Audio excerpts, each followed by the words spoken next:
Hello friends, मैं doctor नीलम आपका अपने चैनल स्टडी एंड रिसर्च में स्वागत करती हूँ। फ्रेंड्स, हम पेपर सॉल्व कर रहे थे जून 2006 का। तो उस पेपर का जो आधुनिक पार्ट है वो आज हम सॉल्व करने जा रहे हैं। इस तरह का वीडियो पसंद आता है तो लाइक शेयर सब्सक्राइब करें। सब्सक्राइब करने के बाद बेल आइकन की घंटी को जरूर प्रेस कर लें ताकि इस तरह का वीडियो जब भी अपलोड करो उसका नोटिफिकेशन आसानी से आपको मिल सके। तो फ्रेंड्स, हमने क्वेश्चन नंबर 35 तक कल सॉल्व किया था और वो मिडविल पार्ट था। तो उसके बाद हमें सॉल्व करना था।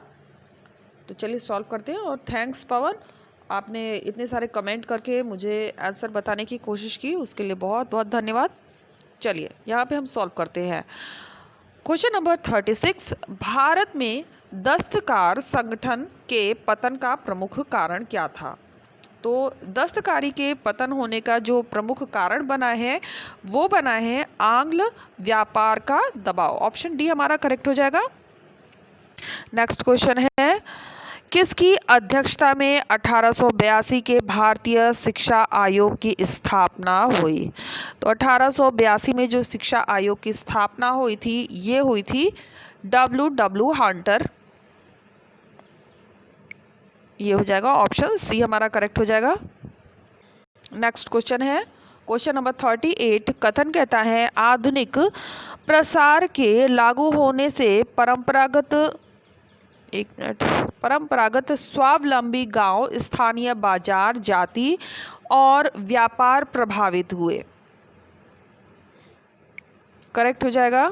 फिर रीजन दे रहा है, भारत में स्वदेशी ग्रामीण जीवन, स्थानीय बाजार, जाति व्यापार का विनाश करने हेतु आधुनिक प्रसार का परिचय नहीं किया गया। तो ये इनकरेक्ट हो रहा है और हमारा जो ऑप्शन बन जाएगा ए सही है, आर गलत है। ऑप्शन सी हमारा करेक्ट हो जाएगा। निम्नलिखित में से एक राष्ट्रवादी विचारधारा का मुसलमान नहीं था पर अपनी सांप्रदायिकता के लिए जाना जाता था। तो ये था काजी रजवी। ऑप्शन बी हमारा करेक्ट हो जाएगा। फिर यहाँ पे सुमेलित करने का प्रश्न आ गया है।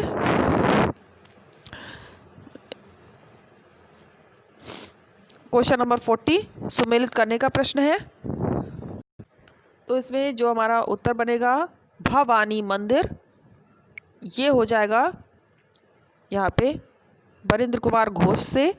आनंद मठ हम करेंगे बंकिम चंद्र चटर्जी से। और फिलोसॉफिक ऑफ बॉम्बे, इसको हम कर देंगे नंबर 2 से, भगवती चरण से। इसके बाद गीतांजलि, ये तो बहुत प्रसिद्ध है, रविंद्र ठाकुर से। यहाँ पे फिर से एक सुमेलित करने का ही प्रश्न आ गया है। तो चलिए इसे भी हम सुमेलित कर लेते हैं। लॉर्ड रिपन किस लिए प्रसिद्ध है? तो स्थानीय स्वशासन के लिए। यहाँ पे स्थानीय स्वशासन हो जाएगा। फिर लॉर्ड एल्फिस्टन हो जाएंगे राज्यपाल। लॉर्ड कर्जन शिक्षा संबंधी सुधार से। और लॉर्ड डलहौजी हो जाएंगे विधवा पुनर्विवाह अधिनियम से।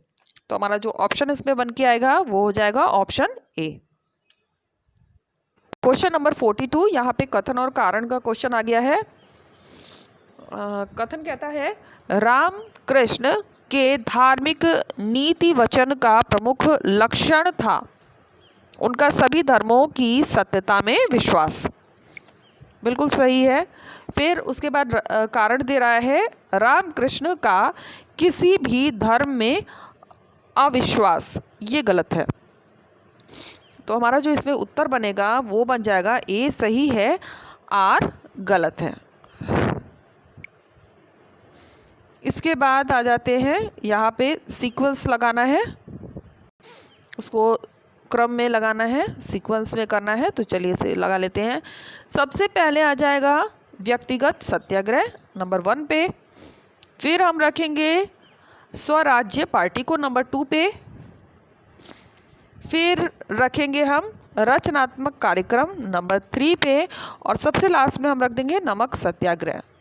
तो इसके अकॉर्डिंग जो हमारा क्रम बनेगा वो बन जाएगा ऑप्शन सी। क्वेश्चन नंबर 44, निम्नलिखित में से किस नेता ने गांधी जी का विरोध किया जब उन्होंने 1922 में असहयोग आंदोलन को वापस लिया? तो वो नेता थे आर.सी. दास। ऑप्शन सी हमारा करेक्ट हो जाएगा। निम्नलिखित में से एक कैबिनेट मिशन का सदस्य नहीं था। तो जो सदस्य नहीं बना था वो था लॉर्ड वेवल।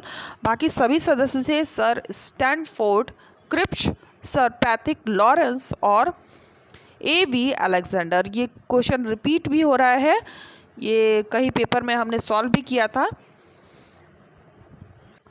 निम्नलिखित में से कौन सा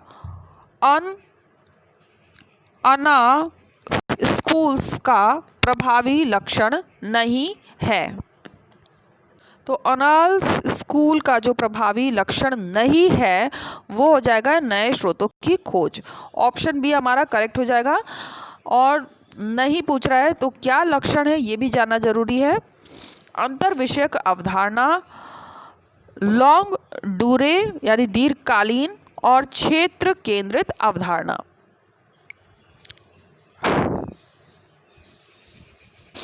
तो यहाँ पे 2 क्वेश्चन हैं जिसके आंसर अभी मुझे नहीं मिले हैं, तो मैं इसको छोड़ रही हूँ। अगर आपको मिलता है तो आप कमेंट बॉक्स में कमेंट करें। क्वेश्चन नंबर 47, निम्नलिखित में से किसने विचार रखा था कि इतिहास में कोई वस्तु परखता नहीं हो सकती है? तो इसका उत्तर मैं कंफर्म नहीं हूँ इसलिए नहीं दूंगी। आगे चलते हैं। क्वेश्चन नंबर 48, निम्नलिखित में से कौन गुट निरपेक्ष आंदोलन से जुड़ा नहीं था? तो नेल्सन मंडेला, ये जुड़े नहीं थे, बाकी सभी जुड़े थे।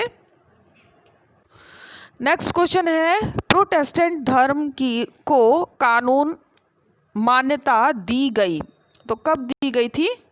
ये दी गई थी ऑक्सबर्ग की डाइट 1555 में।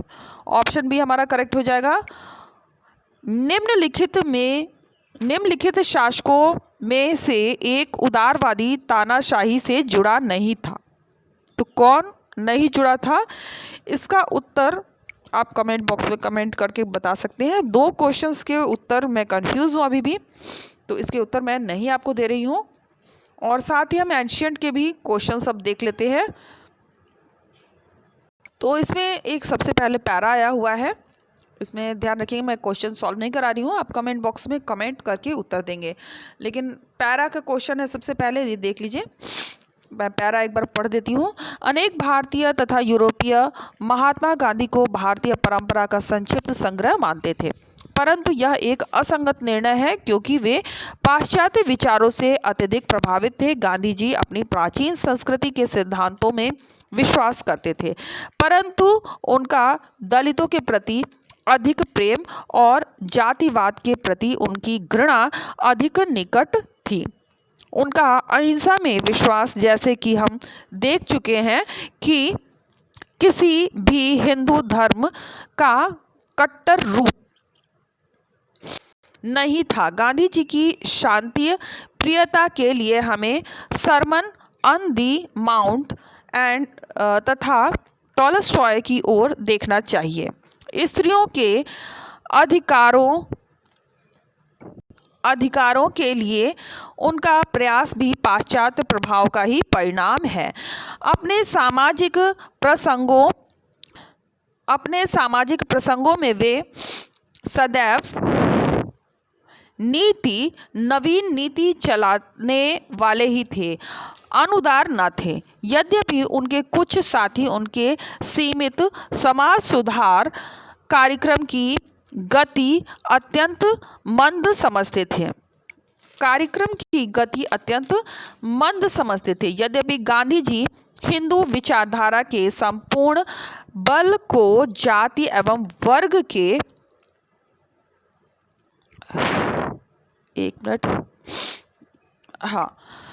जाति कहाँ पढ़ते हैं हम, हाँ यहाँ से पढ़ लेते हैं।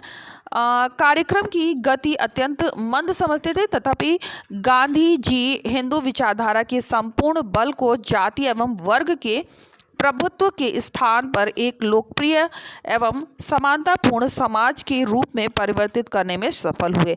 गांधी जी और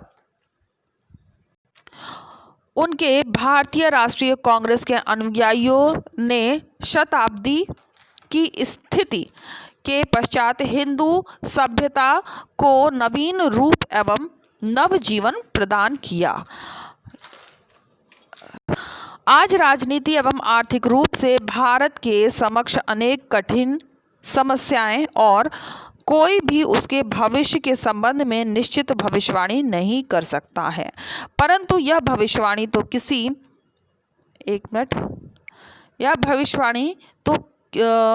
की जा सकती है कि वह भविष्य कुछ भी हो, आने वाली पीढ़ी के भारतीय और निर्णयात्मक एवं आत्मज्ञान यूरोप लोगों की प्रतिमूर्ति होंगे, परंतु वे अपने परंपराओं से पुष्ट एवं अपनी संस्कृति की अविच्छिन्नता से पूर्णता परिचित व्यक्ति होंगे। इसी समय स्वतंत्रता प्राप्ति के केवल 7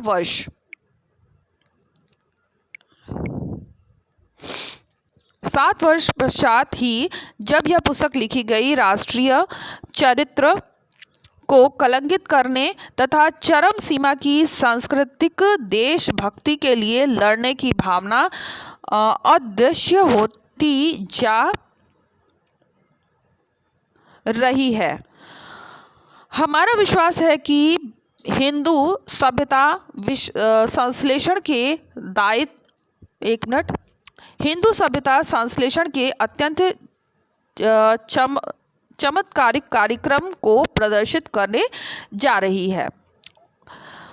अतीत में उसने इंडो यूरोपियन, मेसोपोटामिया, ईरानी, यूनानी, रोम, सीथियन, तुर्की, फारसी और अरबी अनेक विभिन्न संस्कृतियों के तत्व को प्राप्त किया, ग्रहण किया तथा उन्हें पचा लिया। प्रत्येक नवीन प्रभाव से वह कुछ न कुछ परिवर्तित हुई। अब वह पाश्चात्य संस्कृति को आत्मसात करने जा रही है। हमारा विश्वास है कि हिंदू सभ्यता अपनी अविच्छिन्नता को बनाए रखेगी। भगवत गीता क्रियाशील व्यक्ति को तथा उपनिषद विचारवान व्यक्ति को प्रेरणा देना बंद ना करे। भारतीय जीवन का आकर्षण तथा उसकी विनम्रता चलती ही रहेगी, भले ही उन पर पाश्चात्य श्रम बचाने वाले आविष्कारों का कितना ही प्रभाव क्यों ना पड़े। जन समुदाय